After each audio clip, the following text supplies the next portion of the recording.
J'aimerais encore que dans cette matinée, Seigneur, tu parles à travers ma bouche, Seigneur, et qu'il dispose nos cœurs, Seigneur, à l'écoute de ta parole, Seigneur. Merci, agneau de Dieu. Merci, Jésus. Amen. Amen. Gloire à Dieu. Voilà, alors ce matin, je vais vous demander d'ouvrir la parole de Dieu, la Bible, dans Ésaïe, au chapitre 40. Ésaïe, chapitre 40. Et on pourrait lire à partir du verset 28. Mais ce sera le verset 31 qui nous intéressera en particulier. Ne le sais-tu pas? Ne l'as-tu pas appris? C'est Dieu d'éternité, l'Éternel qui a créé les extrémités de la terre. Il ne se fatigue point, il ne se lâche point. On ne peut sonder son intelligence. Il donne de la force à celui qui est fatigué, et il augmente la vigueur de celui qui tombe dans la défaillance. Les adolescents se fatiguent et se lassent, et les jeunes gens et les jeunes hommes chancellent. Mais ceux qui se confient en l'Éternel renouvellent leur force. Ils prennent leur vol comme les aigles. Ils courent et ne se lâchent point. Ils marchent et ne se fatiguent point. Alléluia, gloire au Seigneur. Mais ceux qui se confient en l'Éternel renouvellent leur force. Alléluia, gloire au Seigneur. Ceux qui se confient en l'Éternel renouvellent leur force. Et ce matin, je voudrais que vos forces soient renouvelées. Alléluia, gloire au Seigneur, alléluia. C'est très important que nos forces soient renouvelées, alléluia, parce qu'on a besoin d'être des vainqueurs, alléluia. Et à la fin de ce verset, il dit, il ne se fatigue point. Alléluia, gloire au Seigneur. Donc quand on se confie en l'Éternel, il renouvelle nos forces, alléluia. Et puis, il dit qu'on ne se fatigue point. Alléluia, gloire au Seigneur. Alors ce matin, si jamais tu es fatigué, ben confie-toi. Confie-toi dans le Seigneur, alléluia. Et tu verras qu'il va te donner des forces. Il va te donner des forces, alléluia, pour que tu sois fort. Alléluia, gloire au Seigneur. C'est vrai que la parole de Dieu, elle dit, celui qui se confie en l'Éternel renouvelle ses forces. Alléluia. Alors ce matin, eh bien, on va voir ce que le Seigneur Jésus nous dit pour qu'on puisse renouveler nos forces, pour qu'on puisse se confier en Dieu. Alléluia. Et c'est dans l'évangile de Luc, que nous allons regarder ceci. Évangile de Luc au chapitre 18. Et on pourrait voir à partir du verset 1, 18, 1. Jésus leur adressa une parabole pour montrer qu'il faut toujours prier et ne point se relâcher. Jésus leur adressa une parole pour montrer qu'il faut toujours prier et ne point se relâcher. Alors, on va pas lire la parabole, mais la parabole qui nous a été donnée, cette petite histoire que le Seigneur nous a donnée, c'est pour que, eh bien, on ne se relâche pas. On ne se relâche pas pour qu'on soit toujours renouvelé. Il dit, eh bien, qu'il faut toujours prier et ne point se relâcher. Hein. Il faut toujours prier et ne point se relâcher. Alléluia, gloire au Seigneur. Et vous savez, on a beaucoup d'exemples dans la parole de Dieu, comme ça, où on voit les gens, parce qu'ils ne se relâchent point, parce qu'ils cherchent toujours la présence du Seigneur, eh bien, on voit que la bénédiction vient sur eux. Si on prend toujours dans l'évangile de Luc, au chapitre 18, évangile de Luc, au chapitre 18, évangile de Luc, chapitre 18, et au verset 35, il est marqué, comme Jésus s'approchait de Jéricho, un aveugle était assis au bord du chemin et mendiait. Entendant la foule passer, il demanda ce que c'était. On lui dit, c'est Jésus de Nazareth qui passe. Et il cria, Jésus, fils de David, aie pitié de moi. Ceux qui marchaient devant le reprenaient pour le faire taire, mais il criait beaucoup plus fort, fils de David, aie pitié de moi. Jésus s'étant arrêté, ordonna qu'on lui amène. Et quand il fut approché, il lui demanda, que veux-tu que je te fasse? Il répondit, Seigneur, que je recouvre la vue. Et Jésus lui dit, recouvre la vue, ta foi t'a sauvé. À l'instant, il recouvra la vue et suivit Jésus en glorifiant Dieu. Alléluia, gloire au Seigneur. C'est formidable, vous voyez, parce que cet homme, eh bien, il criait, c'est vrai, au début, il ne savait pas ce qui se passait, mais quand il a su que Jésus passait, alors il s'est mis à crier à Jésus. Il s'est mis à crier à Jésus. Et ce matin, je voudrais vous dire, Jésus est dans ce lieu. Jésus est dans ce lieu. Et je veux que vous le sachiez. Je veux que vous le sachiez. Parce que vous aussi, vous pourrez crier au Seigneur Jésus. Vous aussi, vous pouvez lui parler. Et vous savez, là, il est même marqué que, au verset 39, ceux qui marchaient devant le reprenaient pour le faire taire. Ils voulaient le faire taire. Il y aura tout qui va vouloir vous faire taire. Jésus est là dans ce lieu, il y a tout qui va vouloir vous faire taire. Tout. Vous savez, c'est terrible. C'est terrible. Parce que on sait que Jésus est là. On le croit que Jésus est là. Et on a cette tendance, cette fâcheuse tendance à se laisser emporter par nos pensées. Et puis nos pensées nous conduisent à dire oui, il est là, mais bon, ça ne change rien. Ça ne change rien. C'est là pour nous faire taire. C'est la foule qui nous entoure. C'est la foule qui nous entoure. Alors ici, c'est pas la foule. Ici, c'est pas la foule. Mais ici, c'est la technologie, c'est les jeux, c'est nos pensées, nos problèmes, qui fait que ça va nous dire tais-toi, tais-toi. Alors qu'on devrait crier. On devrait crier pour dire Seigneur, j'ai besoin que tu changes ma vie, j'ai besoin que tu m'aides, j'ai besoin que tu transformes mon cœur, j'ai besoin que tu me guérisses, j'ai besoin que tu agisses.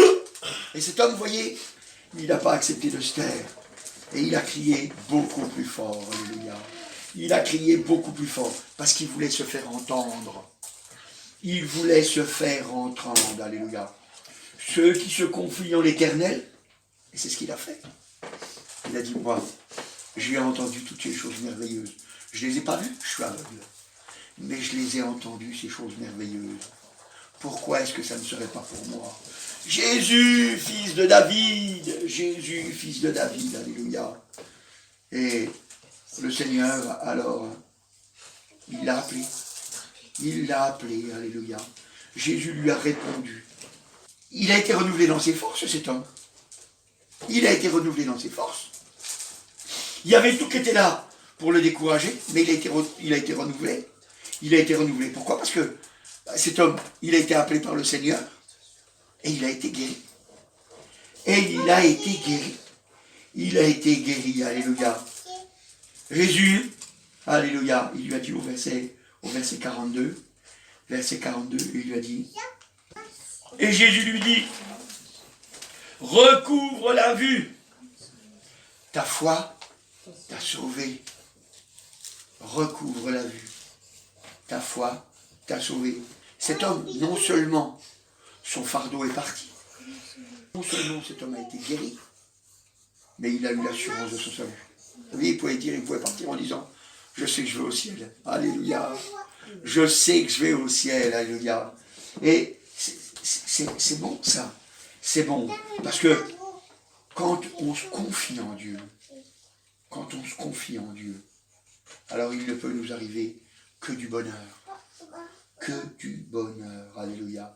Gloire au Seigneur, alléluia, que du bonheur. Mais c'est vrai qu'on nous empêchera. Moi, vous savez, la première fois que je suis venu dans une assemblée comme celle-ci, j'ai entendu les gens prier, j'ai entendu les gens chanter. Bon, moi, c'était pas mon truc, c'était pas le genre de musique que j'écoutais, mais bon. Mais malgré tout, ça a touché mon cœur. Et quand le lendemain, je suis revenu, que je les ai entendus prier, je les ai entendus chanter, bah, ça touchait mon cœur. Et il y a quelqu'un qui est venu, puis qui m'a donné un petit coup de coude, puis il m'a dit, prie à voix haute. Et vous savez, je ne pouvais pas. Je ne pouvais pas. Puis il m'a dit, qui c'est qui t'en empêche? C'est pas moi. Je suis à côté de toi, puis je crie. C'est pas ceux qui sont devant toi. Ceux qui sont devant toi, ils crient. C'est pas ceux qui sont derrière toi. Ceux qui sont derrière toi, ils crient. C'est qui t'en empêche? C'est l'ennemi de ton âme. Il ne veut pas que tu touches le Seigneur Jésus. Il ne veut pas que tu viennes à lui. Et c'est ça la vérité. C'est ça la vérité. C'est pour ça que, c'est vrai, si on vient au Seigneur Jésus, alors on sera béni, il n'y aura que des jours heureux pour nous. Alléluia. Mais l'ennemi de notre âme sera là pour nous en empêcher. Et nous devons crier beaucoup plus fort. Nous devons crier beaucoup plus fort. La Bible dit dans Marc au chapitre 7, Marc chapitre 7 et au verset 24. Jésus étant parti de là, s'en alla dans le territoire de Tyr et de Sidon. Il entra dans une maison désireux que personne ne le sache, mais il ne put rester caché. Pourquoi? Verset suivant. Car une femme dont la fille était possédée d'un esprit impur entendit parler de lui et vint se jeter à ses pieds. Voyez, Jésus, il avait décidé de se mettre à un endroit. Il était peut-être fatigué, vous savez. Jésus, il passait beaucoup de temps dans la prière. Il montait sur les montagnes. Il s'isolait dans les déserts. Donc, il était peut-être fatigué. Peut-être qu'il se disait, je vais prendre un peu de temps pour reprendre des forces, pour pouvoir mieux parler encore. Déjà qu'il parlait très bien, mais pour encourager encore mieux le peuple, pour leur faire encore plus de bien. Et déjà, il faisait beaucoup de bien. Et peut-être que c'était ça. Alors, elle s'était mis à part. Et puis, et il disait, je me mets là pour comme ça, personne ne le saura. Mais il est dit, mais il ne put rester caché. Il n'a pas pu rester caché. Quand quelqu'un veut trouver le Seigneur, même si on ne le voit pas, la Bible dit que Dieu veut qu'on le cherche en tâtonnant. C'est dans les Actes des Apôtres que la Bible dit ça. Dieu veut qu'on le cherche en tâtonnant. Tâtonner, ça veut dire ce que ça veut dire. Ça veut dire qu'on ne sait pas où il est, on cherche. On est comme un aveugle. Ou comme quelqu'un qui est dans une pièce sombre, cherchant quelque chose. Et là, eh bien, il ne reste pas caché pour celui qui le cherche vraiment. Parce que celui qui le cherche vraiment, il le trouvera toujours. Et c'est pour ça que ce matin, je te dis, Jésus est là dans ce lieu. Vas-tu partir sans l'avoir trouvé? Vas-tu partir de ce lieu sans l'avoir trouvé? Je répète, vas-tu repartir de ce lieu sans l'avoir trouvé? Non, il faut que tu le trouves. Il faut que tu le trouves. Et Jésus est là, il est là pour se laisser trouver. C'est vrai qu'il est caché à tes yeux, mais si tu le cherches de tout ton cœur, de toute ton main, de toute ton âme et de toute ta force, eh bien il ne pourra pas rester caché. Il ne pourra pas rester caché. Vous savez, c'est important. C'est important. Ceux qui se confient en l'Éternel, alléluia, ils sont renouvelés, la Bible nous dit. Ceux qui se confient en l'Éternel, alléluia, alors ils ne se fatiguent point. C'est vrai, on n'est pas fatigué de chercher le Seigneur. On n'est pas fatigué de chercher le Seigneur. Et si jamais tu es fatigué, c'est l'ennemi qui te fatigue. C'est l'ennemi qui te fatigue. Tu dois le trouver. Moi, vous savez, quand je suis allé dans les bois, c'était le dernier jour. J'avais dit, c'est fini. Je ne viendrai plus à l'assemblée. Je n'avais pas trouvé le Seigneur. Alors, c'était décidé. Je ne viendrai plus à l'assemblée. Et heureusement qu'un frère m'a encouragé à venir, à rester du temps avec eux. Et que Dieu m'avait donné un sentiment pour ces gens-là, parce que je les voyais gentils. Et que parce qu'il m'avait donné un sentiment. Non. Il m'avait donné un sentiment, eh bien, j'ai voulu leur faire du bien. Alors, j'ai décidé d'y aller. Et je suis allé dans les bois. Et quand je suis rentré dans les bois, je suis rentré avec une pensée. Je me suis dit, voilà, je vais y aller. Et je vais passer 1 heure s'il faut. 2 heures. Ou 5 heures. Ou toute la nuit s'il faut. Mais quand je m'en vais de là, je sais si oui ou non Dieu existe. Je ne partirai pas de là sans savoir, sans en être sûr, sans en être certain. Il le fallait. Ça, c'était ma vie. Parce que moi, je voulais mourir. Alors, il fallait que je sache la vérité. Et vous savez, Dieu n'est pas resté caché longtemps. Hein. Je suis rentré dans les bois. En moins d'une demi-heure, l'affaire était bâclée. J'étais sincère et Dieu l'a vu. Et j'étais prêt à aller jusqu'au bout. Et Dieu l'a vu. Et je me suis jeté à genoux, j'ai crié à Dieu, j'ai dit pourquoi tu donnes la paix, tu dis que tu donnes la joie. Et puis moi je ne l'ai pas. Et aussitôt, il m'a dit comme ça, il m'a dit, parce que tu ne m'obéis pas. Je me suis relevé, je n'étais plus le même homme. Je suis allé partout, j'ai crié partout. J'ai dit, je sais pourquoi, j'étais pas sauvé. Pourquoi j'étais pas sauvé. Là j'avais l'assurance de mon salut. J'ai dit, je sais pourquoi. Et puis c'est la maman, une sœur qui maintenant est dans la gloire, qui m'a appelé, puis qui m'a dit, elle m'a dit, ah oui, mais pourquoi? J'ai dit, parce que j'obéissais pas. Elle a fait un grand sourire, elle a dit, c'est ça, parce qu'elle savait elle aussi. Alléluia, gloire au Seigneur, qu'on doit obéir à notre Seigneur, alléluia. Et vous voyez, cette femme, elle n'était même pas juive. Elle n'était pas juive dans Marc, hein, quand on revient dans Marc. Elle n'était même pas juive, pardon. Elle n'était même pas juive. Et puis pourtant, elle est venue chercher la présence du Seigneur. Et regardez voir, au verset 25, car une femme dont la fille était possédée, Marc au chapitre 7, verset 25, car une femme dont la fille était possédée d'un esprit impur, entendit parler de lui. Elle ne le connaissait même pas, hein. C'était pas une connaissance, hein. Elle n'avait pas le bras long. Hein. Elle vint se jeter à ses pieds.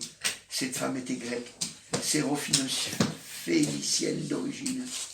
Elle le pria de chasser le démon hors de sa fille. Jésus lui dit, laisse d'abord les enfants se rassasier, car il n'est pas bien de prendre le pain des enfants et de le jeter aux petits chiens. Oui, Seigneur, lui répondit-elle, mais les petits chiens, sous la table, mangent les miettes des enfants. Alors, il lui dit, à cause de cette parole, va, le démon est sorti de ta fille. Et quand elle entra dans sa maison, elle trouva l'enfant couché sur le lit. Le démon était sorti, alléluia, gloire au Seigneur. Vous voyez, elle a persévéré jusqu'au bout. Le Seigneur lui a dit, tu sais, moi je suis venu pour les Juifs. Hein. Je suis venu pour les Juifs. Après, votre tour, ce sera après. D'abord, je suis venu pour Israël. Je leur avais fait la promesse, je suis venu pour Israël. Alors tu vois, t'es un petit chien. T'es un petit chien. Mais elle ne s'est pas découragée. Elle n'a pas regardé à ce que ça pouvait être offensant. Elle n'a pas regardé à ce que ça pouvait être une parole dure. Elle, ce qu'elle a regardé, elle a dit, je sais qui va répondre. Je sais qui va répondre. Tout ce que j'ai entendu de lui, je ne peux pas croire. Je ne peux pas croire qu'il ne va pas le faire. J'ai entendu que c'était un homme beau. J'ai entendu qu'il faisait des miracles. J'ai entendu toutes ces choses-là. Moi, je le crois. Alors, je ne vais pas le lâcher. Il va le faire, je le sais. Et le Seigneur l'a fait. Et le Seigneur l'a fait. Et le Seigneur l'a fait, alléluia. Oh oui, c'est important. C'est important. C'est même très important. À la vérité, c'est le plus important de trouver le Seigneur Jésus. Si tu n'as pas trouvé le Seigneur Jésus, tu n'as rien trouvé du tout. Tu n'as rien trouvé du tout. Si tu n'as pas trouvé le Seigneur Jésus, ton âme est encore perdue. Tu es encore dans tes péchés et tu vas souffrir éternellement. C'est pour ça que ce matin, tu dois trouver le Seigneur Jésus. Ce matin, tu dois avoir cette assurance. Tu dois avoir cette assurance. Et je ne vous le cache pas, vous savez, pour avoir l'assurance du salut, il n'y a pas besoin d'avoir fait un mois de jeûne, avoir prié jusqu'à 4 heures du matin, ou je ne sais quoi encore, avoir vendu la moitié de vos biens. Non, il n'y a pas besoin de tout ça. Il n'y a pas besoin de tout ça. Il suffit juste que vous trouviez Jésus. Il suffit juste que vous trouviez Jésus. Alléluia. Gloire au Seigneur. Et dès que vous avez trouvé Jésus, dès que vous êtes dans sa présence, vous allez voir, il va vous donner, alléluia, tout ce que vous avez besoin. Vous savez, c'est très important. Jésus ne restera pas caché. Jésus ne restera pas caché. Jésus est dans ce lieu. Jésus est dans ce lieu. Alléluia. Jésus est dans ce lieu. Quand 2 ou 3 sont assemblés en son nom, alors il est au milieu d'eux. Alléluia. Jésus est dans ce lieu. Ne pars pas sans l'avoir trouvé. Ne pars pas sans l'avoir trouvé. Persévère, persévère. Confie-toi en Dieu, alléluia. Ne te fatigue point. Cherche de tout ton cœur. La Bible elle dit dans Luc, au chapitre 21, Luc, chapitre 21, et au verset 19, par votre persévérance, vous sauverez vos âmes. Par votre persévérance, vous sauverez vos âmes, alléluia. C'est par la persévérance qu'on sauve notre âme, alléluia. On sauve notre âme par la persévérance. Il faut persévérer pour trouver le Seigneur. Il faut vraiment persévérer. Vous savez, quand on ne se lasse pas, alors on obtient tout. On obtient tout. Vous savez, c'est important de le dire. J'écoutais l'autre fois une femme qui expliquait qu'elle avait fait un livre. Et puis, c'était un livre, il y avait... c'est un pavé, hein. C'était un pavé. Et puis, donc, elle expliquait, nanana, tout sur le livre. Elle donnait des exemples du livre, tout ça, etc. Et puis, il y avait un journaliste qui l'interrogeait, quoi. Dans la discussion, à un moment donné, le journaliste, il lui a dit, et vous faites comment pour écrire? Et puis elle a dit, j'écris un petit peu. Et puis, après, des fois, j'ai plus de courage. Alors, je laisse. Et puis, dès que j'ai un petit peu de courage, je réécris encore un petit peu. Et puis, après, je laisse. Et puis, quand je peux, je réécris un petit peu. Et puis, à force d'avoir fait ça, j'ai pu écrire le livre. Elle a mis 10 ans pour l'écrire. Mais, elle écrit son livre. Elle a écrit son livre. Elle a écrit son livre. Vous savez, on n'est pas tous pareils. On n'est pas tous pareils. Mais une chose est sûre, si tu persévères pour trouver le Seigneur, tu vas le trouver. Si tu persévères pour trouver le Seigneur, tu vas le trouver. Parce que, comme on l'a dit tout à l'heure, dans Luc au chapitre 21, verset 19, il dit, c'est par la persévérance, par votre persévérance, que vous sauverez vos âmes. Alléluia. C'est par la persévérance. Parce que vous savez, c'est vraiment important de persévérer. Parce que, autrement, on perd tout. On perd tout. Quand on ne persévère plus, c'est là qu'on perd tout. C'est là qu'on perd tout. Cette femme qu'on a vue, elle a persévéré jusqu'au bout, malgré qu'elle n'avait jamais vu le Seigneur, malgré qu'elle n'avait personne pour la pistonner, comme on dit, elle a persévéré pour obtenir la bénédiction. Et ce matin, tu peux avoir la bénédiction. Alléluia. La Bible elle nous dit dans Éphésiens au chapitre 6, Éphésiens au chapitre 6 et au verset 18, il dit, faites en tout temps par l'Esprit toutes sortes de prières et de supplications. Veillez à cela avec une entière persévérance. Veillez à cela avec une entière persévérance. Il dit, faites en tout temps. Comment? Par l'Esprit. Par l'Esprit, c'est le Saint-Esprit. Faites en tout temps, par l'Esprit, toutes sortes de prières et de supplications. Veillez à cela avec une entière persévérance. Donc ça veut dire que ce matin, tu dois trouver Jésus. Tu dois trouver Jésus pour que tu puisses recevoir le Saint-Esprit. Parce que une fois qu'on a trouvé le Seigneur Jésus, parce que ce n'est pas une fin en soi de trouver le Seigneur Jésus. On doit trouver le Seigneur Jésus pour une raison. Pour une raison. C'est vrai, pour être sauvé. Mais être sauvé, ce n'est pas une fin en soi. Ce n'est pas une fin en soi. La fin en soi, alléluia, c'est de travailler avec le Seigneur, alléluia. D'être ouvrier avec lui. C'est pour ça qu'il nous donne le Saint-Esprit. D'ailleurs, les disciples, quand le Seigneur Jésus, il est parti, il a dit, regardez voir, dans l'évangile de Jean au chapitre 20 et au verset 21,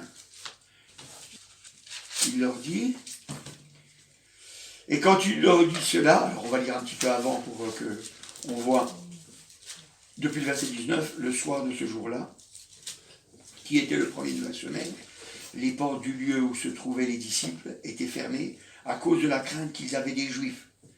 Jésus vint et se présenta au milieu d'eux et leur dit, la paix soit avec vous.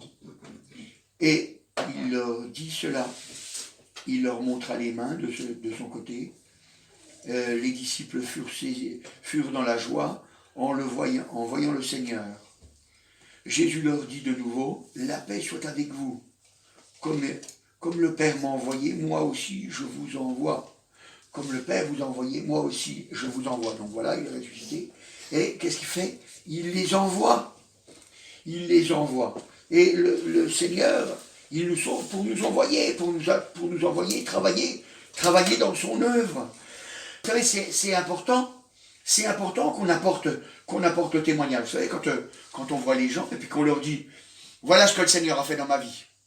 J'étais un drogué, vous n'êtes pas forcément obligé d'être un drogué, mais j'étais un alcoolique, vous n'êtes pas forcé non plus d'être un alcoolique. J'étais un homme malheureux ou une femme malheureuse. Et voilà ce que le Seigneur a fait dans ma vie et maintenant je suis heureux.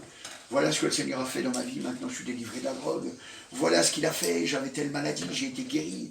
Voilà ce qu'il a fait, j'avais besoin de travail, il m'a donné du travail. Voilà, quand on dit ces choses-là, vous savez, les gens ils disent comme ça, ils disent, ah, Dieu répond. Dieu répond. Je ne savais pas que Dieu répondait. Et les gens ne savent pas que Dieu répond. Dieu fait des miracles, mais les gens ne savent pas que Dieu répond, qu'il fait des miracles. Et c'est pour ça que nous, on doit être des témoins. D'ailleurs, l'apôtre Pierre, c'est-à-dire quand il a eu reçu le Saint-Esprit, alors, à ce moment-là, eh bien, il a commencé à aller annoncer l'évangile, il n'a plus de peur, il n'a plus de crainte. La Bible nous dit dans Luc, non, pas dans Luc, excusez-moi, dans Actes des Apôtres, au chapitre 2, Actes des Apôtres au chapitre 2, Actes des Apôtres, chapitre 2, et au verset 38. Alors, Pierre leur dit, donc il parle à la foule, repentez-vous et que chacun de vous soit baptisé au nom de Jésus-Christ pour le pardon de vos péchés, et vous recevrez le don du Saint-Esprit. Car la promesse est pour vous, pour vos enfants, et pour tous ceux qui sont au loin, en aussi grand nombre que le Seigneur, notre Dieu, les appellera. Donc il est dit, c'est pour tout le monde, c'est pour tous ceux qui sont au loin. Donc nous les païens, on était des païens. Pour nous aussi. Et qu'est-ce qu'il dit alors? Il dit, donc, repentez-vous, au verset 38, repentez-vous et que chacun de vous soit baptisé. Donc c'est-à-dire qu'on s'engage, au nom du Seigneur Jésus. Et à ce moment-là, il dit, vous recevrez le don du Saint-Esprit. Vous recevrez le don du Saint-Esprit. À ce moment-là, avec le don du Saint-Esprit, eh bien, Dieu nous donne, alléluia, des bénédictions. Parce qu'il dit, car la promesse est pour vous, pour vos enfants. Pour vous, pour vos enfants et pour tous ceux qui sont au loin. Il dit, la promesse est pour vous. Et on sait que c'est une promesse grandiose. Parce que la Bible elle nous dit que quand on reçoit le Saint-Esprit, alors le Saint-Esprit, selon sa volonté, il nous donne des dons. Il nous donne des dons, alléluia, pour l'édification de l'Église. Pour l'édification de l'Église. Voyez, on se confie en Dieu. Il nous renouvelle. Il nous renouvelle, alléluia. Celui qui se confie en l'Éternel renouvelle sa force. Celui qui se confie en Dieu renouvelle sa force. Pourquoi? Parce que Dieu ne regarde pas à ce qui ne va pas. Il dit, moi je suis avec toi. Je te donne mon Saint-Esprit. Tu vas être rempli de force. Tu vas être rempli de moi. Et à ce moment-là, tu vas pouvoir encourager. Tu vas pouvoir parler. Tu vas pouvoir montrer ma puissance. Alléluia, gloire au Seigneur. Et on ne se fatigue pas. J'ai toute l'éternité pour me reposer. Alléluia, gloire au Seigneur. Vous savez, c'est important, alléluia. On ne se fatigue point, on marche avec le Seigneur. On ne se fatigue point, alléluia. Dans Éphésiens, on a lu tout à l'heure qu'on devait veiller à cela avec une entière persévérance. On devait veiller ça avec une Persévérance. Et vous savez, on doit veiller ça avec une entière persévérance. Pourquoi? Parce que on a été sauvés pour qu'on sauve nos familles. Pour qu'on sauve nos familles. Vous savez, on n'est pas sauvé que pour nous égoïstement. On doit avoir à cœur de sauver nos familles. On doit avoir à cœur de sauver nos familles. Vous savez, par exemple, le dernier enterrement que j'avais fait, c'était pour le papa de Clémence. Eh bien, j'ai béni le Seigneur que Clémence, elle a eu à cœur de me faire venir. Parce que dans mon cœur, je me suis dit, vraiment, elle a eu à cœur à faire du bien à sa famille. Et parce qu'elle savait que j'allais annoncer l'évangile. Parce que l'éternité, c'est trop long. L'éternité, c'est trop long pour souffrir. Alors, on doit dire la vérité aux gens. Et j'ai béni le Seigneur de ce qu'elle m'avait demandé de venir pour que je puisse annoncer à sa famille. Et c'était l'occasion. C'était l'occasion. On est là pour sauver nos familles. On est là pour sauver nos familles. Alléluia. Vous savez, non seulement on est là pour sauver nos familles, mais parce qu'on a accepté Jésus, parce qu'on l'a trouvé, on a persévéré pour le trouver, alors on a des droits auprès de Dieu par Jésus-Christ. Vous saviez que vous avez des droits auprès de Dieu, auprès de Jésus-Christ? Puisque le Seigneur, il dit, tout ce que vous demanderez en mon nom, vous l'obtiendrez. Tout ce que vous demanderez par la foi, dans la prière, vous l'obtiendrez. Alléluia. Et pourquoi on l'obtient? Parce qu'on fait la volonté du Seigneur. Et parce qu'on fait sa volonté, eh bien, nous savons que tout ce que nous demandons, qui est selon sa volonté, alors il nous l'accorde. Alors il nous l'accorde. Et c'est vrai, on a des droits parce qu'on marche avec lui, alléluia. On marche avec lui. Et la prière, c'est une puissance. La prière, c'est une puissance. Parce que Jésus nous donne accès au Père. C'est vrai, c'est important. C'est important de le savoir, vous savez. Il y a tant de gens qui ne savent pas ces choses-là. Il y a tant de gens qui ne savent pas ces choses-là. Alors ils négligent de recevoir le Saint-Esprit. Ils négligent les armes que Dieu nous donne. Parce que vous savez, le Saint-Esprit, c'est une arme pour nous. C'est une arme merveilleuse, alléluia. Le Saint-Esprit, c'est une arme merveilleuse. Parce qu'il nous convainc. Il nous convainc de justice. Et il convainc le monde, parce que quand il parle à travers notre bouche, il convainc le monde, c'est-à-dire il convainc nos familles. Il convainc nos familles de péché. Parce que quand il nous regarde, eh bien il voit, alléluia. Alors c'est pour ça qu'on doit, alléluia, être revêtu de la puissance du Saint-Esprit, alléluia, gloire au Seigneur. Vous savez, le Seigneur Jésus, lui qui est Dieu, ne l'a pas négligé. Ne l'a pas négligé. Dans l'évangile de Luc, au chapitre 4, évangile de Luc, au chapitre 4, voilà, évangile de Luc, au chapitre 4, et au verset 1, il est marqué, Jésus, rempli du Saint-Esprit, revint du Jourdain, c'est là qu'il s'est fait baptiser, hein, revint du Jourdain, et il fut conduit par l'Esprit dans le désert, où il fut tenté par le diable pendant 40 jours. Il ne mangea rien durant ces jours-là. Voyez, rempli du Saint-Esprit. Et le Saint-Esprit, il l'a emmené. Il l'a emmené pourquoi? Pour qu'il combatte. Le Saint-Esprit, il l'a emmené pour que Jésus, eh bien, il combatte. Il combatte contre le diable. Pour que nous aussi, nous puissions combattre. Nous puissions combattre. Et vous voyez, et le Seigneur Jésus, en combattant, eh bien, à ce moment-là, il a été victorieux.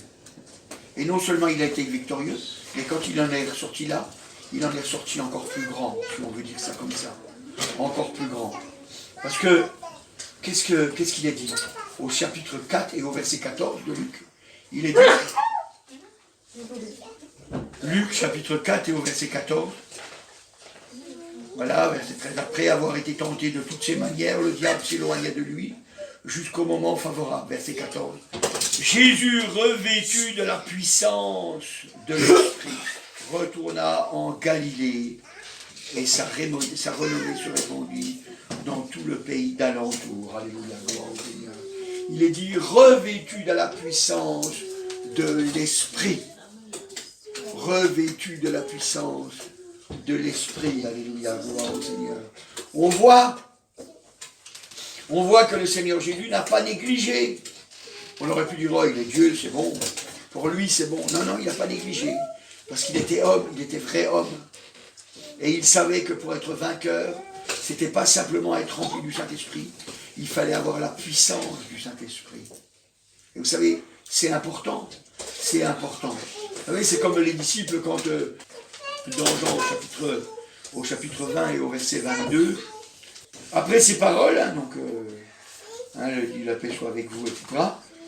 Après ces paroles, il souffla sur eux et il leur dit, recevez le Saint-Esprit. Recevez le Saint-Esprit. Et moi je crois que parce que Jésus leur a dit, recevez le Saint-Esprit, ils ont reçu le Saint-Esprit. Ils ont reçu le Saint-Esprit. Mais ce n'a pas été suffisant. Ce n'a pas été suffisant.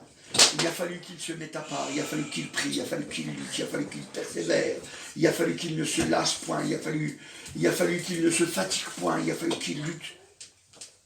Et 50 jours après, ils étaient revêtus de la puissance du Saint-Esprit. Alléluia. 50 jours après, ils ont été revêtus de la puissance du Saint-Esprit. C'est important. C'est important de le savoir. Alléluia, gloire au Seigneur. Ils ont été revêtus de la puissance du Saint-Esprit. Enfin, je dis 50 jours après, à la vérité, à partir de la parole où le Seigneur il leur a dit ça, il ne s'est pas passé 50 jours, à la vérité, il s'est passé 10 jours. Mais il s'est passé 50 jours depuis la Pentecôte. Voilà. Donc, c'est important.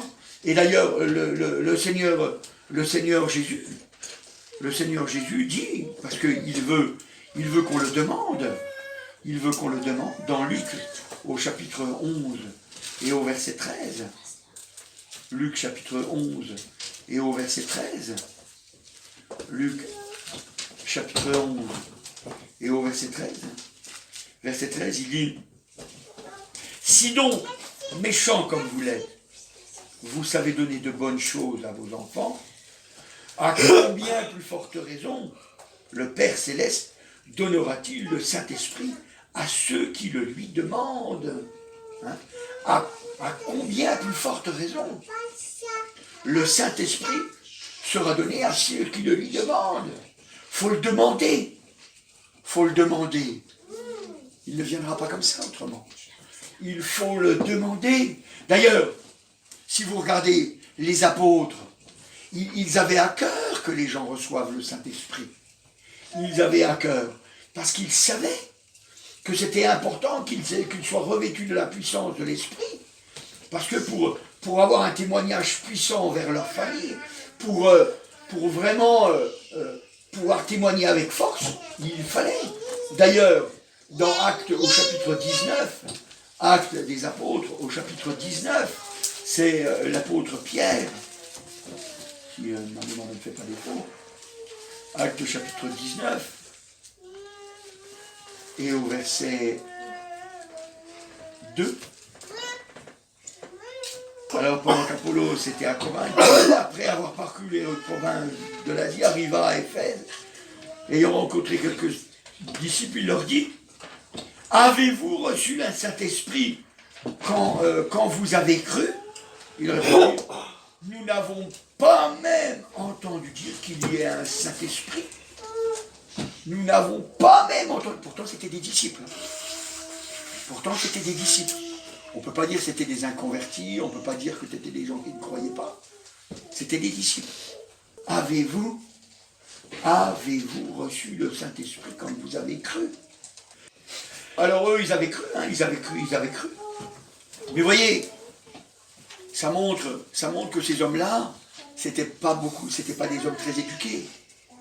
Parce que dans l'Ancien Testament, dans l'Ancienne Alliance, on en parlait déjà du Saint-Esprit.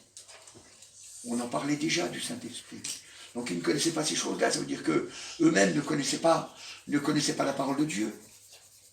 Mais l'apôtre Paul, il voulait qu'ils aient toute la puissance de l'Esprit. Vous savez, l'Esprit de Dieu, c'est pour tout le monde. C'est pour tout le monde. Alléluia. Soyez donc revêtus de la puissance de l'Esprit. Alléluia. Gloire au Seigneur. Il faut que vous le demandiez. Votre famille a besoin d'entendre l'Évangile. Vos voisins, vos amis, vos vos copains, vos copines, je ne sais pas, moi, ceux que vous connaissez, ils ont besoin d'être sauvés. Alléluia, gloire au Seigneur. C'est important. Alors, c'est vrai, il nous renouvelle dans nos forces. Il nous renouvelle dans nos forces. Et vous savez, ce renouvellement, il est là à partir du moment où il nous donne son Saint-Esprit, mais il est là à partir du moment où on voit Dieu agir dans nos vies. Parce que quand on voit Dieu agir dans nos vies, alors, on voit bien que Dieu écoute nos prières. On voit bien que Dieu répond à nos prières. Alors ça nous encourage, ça nous renouvelle. Et ce matin, c'est ce que je voudrais. Je voudrais que vraiment tu sois renouvelé. Je voudrais que vraiment tu persévères, tu ne te fatigues point. Et tu vas trouver la bénédiction. Tu vas être dans la joie. Tu vas être dans la réussite. Alléluia. Mais ça ne dépend que de toi. Ça ne dépend que de toi. Amen. Je te remercie, agneau de Dieu. Alléluia. C'est vrai, Seigneur, tu nous as sauvés, Seigneur. Et tu nous utilises dans ton œuvre, Seigneur. Et on te remercie, Seigneur, de ce que tu as fait de nous des ouvriers, Seigneur. On te remercie, Seigneur. Alléluia, parce que